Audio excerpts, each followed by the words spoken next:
Hello hi नमस्ते आशा करे आपण माने समस्ते भलरे थिबे।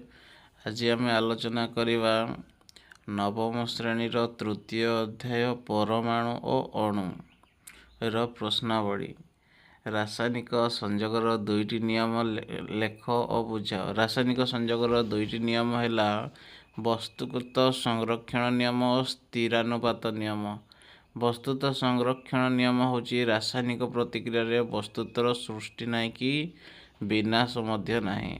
जेतेबेले एक रासायनिक परिवर्तन व रासायनिक प्रतिक्रिया घटे सेतेबेले वस्तुतर परिवर्तन घटी न जाए, अर्थात परिवर्तन पूर्व वस्तु तो पर वस्तु समान रही थाए। उदाहरण जो देखा 2 ग्राम उद्जान 71 ग्राम क्लोरीन सह रासायनिक प्रतिक्रिया कले 73 ग्राम हाइड्रोजन क्लोराइड उत्पन्न हुए। उपरोक्त समीकरण स्पष्ट हुए जे प्रतिकार गुड़िक मोट वस्तुत उत्पाद गुड़िकर मोट वस्तुत सहित समान। स्थिरानुपात नियम जो देखा रासायनिक यौगिक मौलिक गुड़िक सर्वदा एक निर्दिष्ट वस्तुत अनुपात रही थाए। परवर्ती जदि देखा पॉइंट उपर आम दृष्टि आकर्षण करवा। कौन सी एक यौगिक पदार्थ जेपरी प्रस्तुत होना कहीं किंबा जेकोसी उत्सर मिली थाऊ से समान मौलिक गुड़िक सर्वदा एक निर्दिष्ट वस्तुत अनुपात संयुक्त होता है। जल को जदि आम देखा जल उत्स जो भी संग्रह करवा हाइड्रोजन और ऑक्सीजन रो अनुपात कौन रहा 1:8 अनुपात रहीपरिका कार्बन डाइऑक्साइड रो अनुपात 3:8 रहिबो। 2 नंबर क्वेश्चन डाल्टन को परमाणु तत्वर स्वीकार गुड़िक लिखा। डाल्टन को परमाणु तत्व वैज्ञानिक जॉन डाल्टन 1808 मसीह पदार्थर गठन संपर्क एक नूतन तत्व उपस्थापन करथिले। एहाकू डाल्टन को परमाणु तत्व कहुए। यही तत्वर स्वीकार गुड़िक है पदार्थ अनेक गुड़िए क्षुद्र कणिका द्वारा गठित सही कणिका को परमाणु कहुए। परमाणु गुड़िक अविभाज्य कणिका। कौन सी एक मौलिकर परमाणु गुड़िकर वस्तुत रासायनिक धर्म समान। विभिन्न मौलिकर परमाणु गुड़िकर वस्तुत रासायनिक धर्म मध्य भिन्न रही थाए। छोट पूर्ण संख्या अनुपात रे विभिन्न मौलिकर परमाणु गुड़िक संयुक्त हो यौगिक सृष्टि होता है। उदाहरण जदि सह पारमाणविक वस्तु कौन। पारमाणविक वस्तुत एकक मौलिकर परमाणुर हाराहारी वस्तुत होची परमाणविक वस्तुत्व। उदाहरण यदि प्रकृत में उपलब्ध ऑक्सीजन रो आइसोटोप गुड़िक हूँ 160, 170, 180 तार पारमाणविक वस्तुत्व जो देखा 15.995 यूनिट, 16.999 यूनिट और 17.999 यूनिट। यही आइसोटोप गुड़िकर आपेक्षिक परिमाण हूँ 99.763% और 0.200% अम्लजान पारमाणविक वस्तुत्व देइछि। आणविक वस्तुत्व कौन। यही मौलिकर आणविक वस्तुत्व किपर निर्णय करा जाय पारिबो उदाहरण दे लेख। आंसर जदि देखा पारमाणविक वस्तुत्व पारमाणविक वस्तुत्व होची गोटे अणुरे थिबा समस्त परमाणुर पारमाणविक वस्तुत्वर जोगफल। पारमाणविक वस्तुत्व एक आनुपातिक संख्या। तार उदाहरण देइछि कार्बन डाइऑक्साइड रो कार्बन परिमाण वस्तुत्व होची 12 यूनिट। ऑक्सीजन पारमाणविक वस्तुत्व कार्बन डाइऑक्साइड पारमाणविक वस्तुत्व 16 यूनिट। तो कार्बन डाइऑक्साइड आणविक वस्तुत्व देइछि आपण मानकर 1 इंटू कार्बन रो पारमाणविक वस्तुत्व प्लस 2 इंटू ऑक्सीजन पारमाणविक वस्तुत्व। 5 नंबर प्रश्न पॉलीएटॉमिक आयन कौन। 4टी पॉलीएटॉमिक आयन उदाहरण देखा। ताले गोटे चार्जयुक्त परमाणु रे आयन गठित हो पारे किंवा एकाधिक परमाणु एकत्र हो युक्त और विजुक्त चार्ज वहन करें। एकाधिक परमाणु एकत्र हो चार्ज वहन करते सेगुड़ी को पॉली एटॉमिक आयन कहा जाए। पॉली एटॉमिक आयन नाम जो देखा एमोनिया हूँ NH4+, हाइड्रोक्साइड हूँ OH-, नाइट्रेट हूँ NO3-, कार्बोनेट हूँ CO3 2-।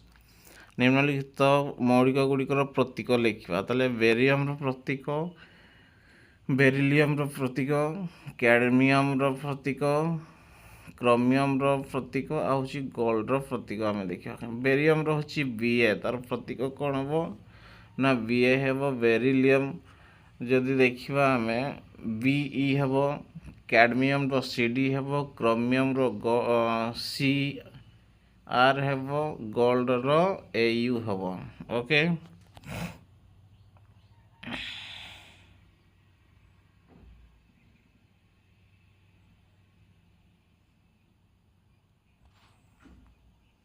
सात नंबर प्रश्न होउची निम्नलिखित प्रतीक गुड़िकर मौलिकर नाम लेख। वन रे देछि एल्युमिनियम AL देछि, B2 रे देछि HE, B3 रे देछि CO, IV रे देछि MN, V रे देछि HG, VI रे देछि B, VII रे P, VIII रे S, IX रे C, X रे F।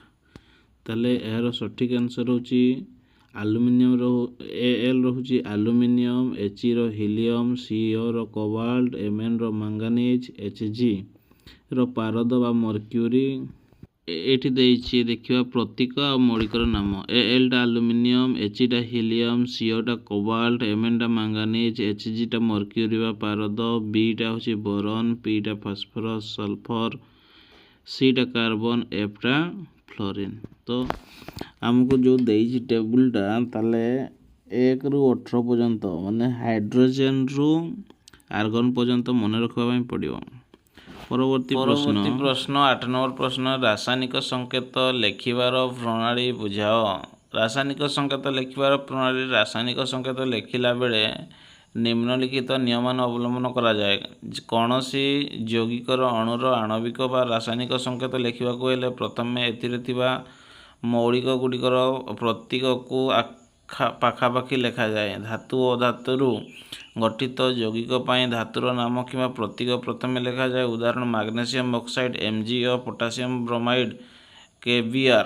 मौलिक गुड़िकर योग्यता प्रतीकर ठीक तले लेखा जाए।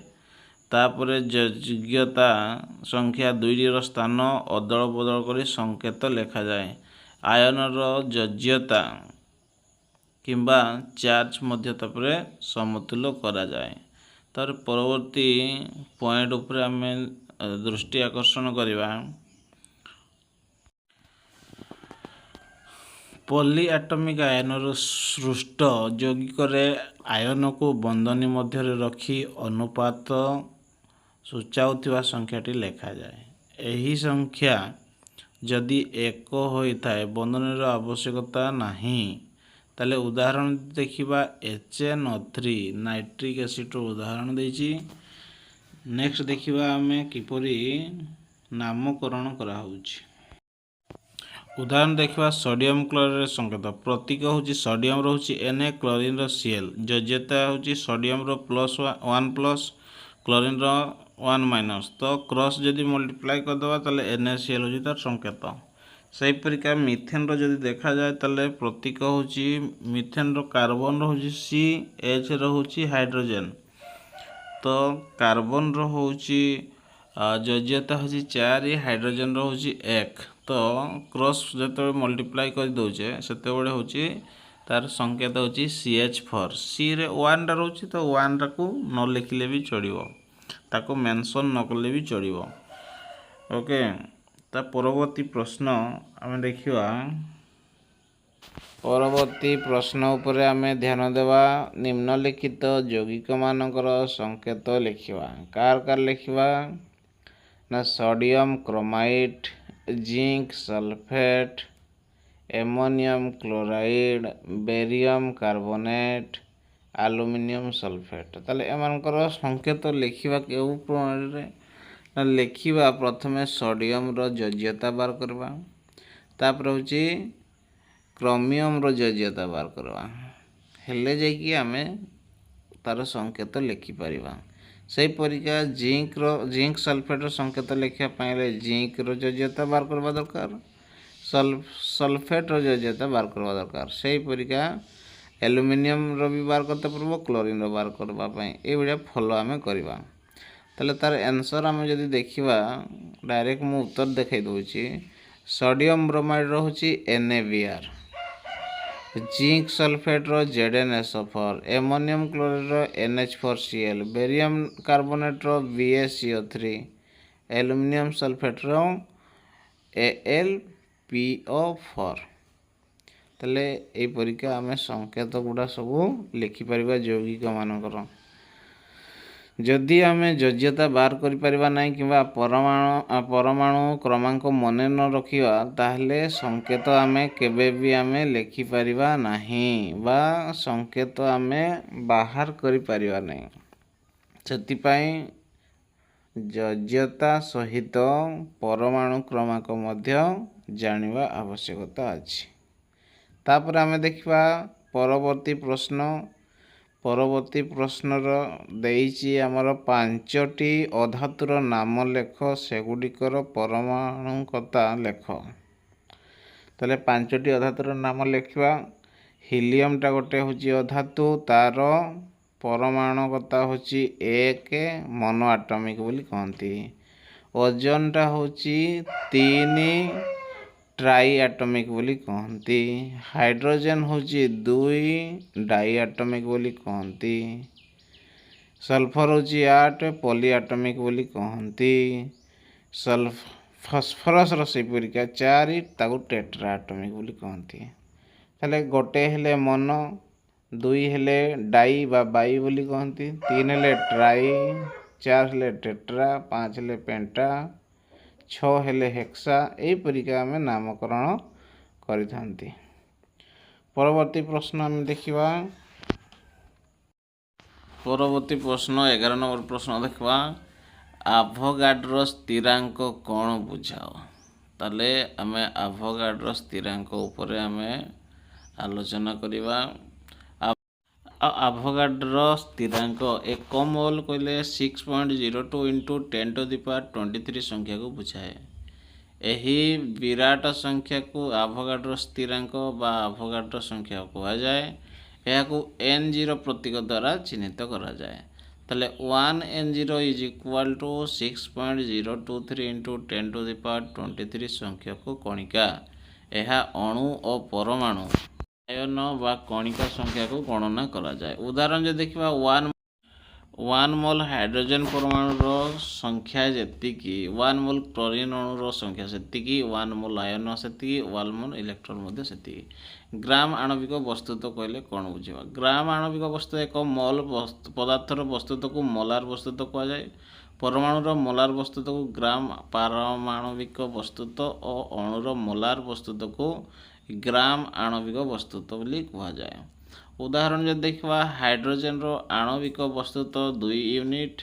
1 ମୋଲାର ହାଇଡ୍ରୋଜେନ ଅଣୁର ବସ୍ତୁତ୍ୱ 2 ଗ୍ରାମ। ହାଇଡ୍ରୋଜେନର ଗ୍ରାମ ଆଣବିକ ବସ୍ତୁତ୍ୱ 2 ଗ୍ରାମ। ସେହିପରି ଜଳର ଆଣବିକ ବସ୍ତୁତ୍ୱ 18 ୟୁନିଟ୍। ଜଳର ଗ୍ରାମ ଆଣବିକ ବସ୍ତୁତ୍ୱ 18 ଗ୍ରାମ। 18 ଗ୍ରାମ ଜଳରେ 1 ମୋଲ୍ ଜଳ ଅଣୁ ଅର୍ଥାତ୍ 6.02 × 10⁻23 ସଂଖ୍ୟକ ଜଳ ଅଣୁ ରହିଛି। ଏତିକି ଥିଲା ଏହି ବିଷୟର କ୍ୱେଶ୍ଚନ୍ ଆନ୍ସର୍। ଯଦି ଭିଡ଼ିଓଟି ଭଲ ଲାଗିଥାଏ ଲାଇକ୍, ସେୟାର, ସବସ୍କ୍ରାଇବ୍ କରିବା ପାଇଁ ଜମାରୁ ଭୁଲିବେ ନାହିଁ। ରହିଲି, ନମସ୍କାର, ଜୟ ଜଗନ୍ନାଥ।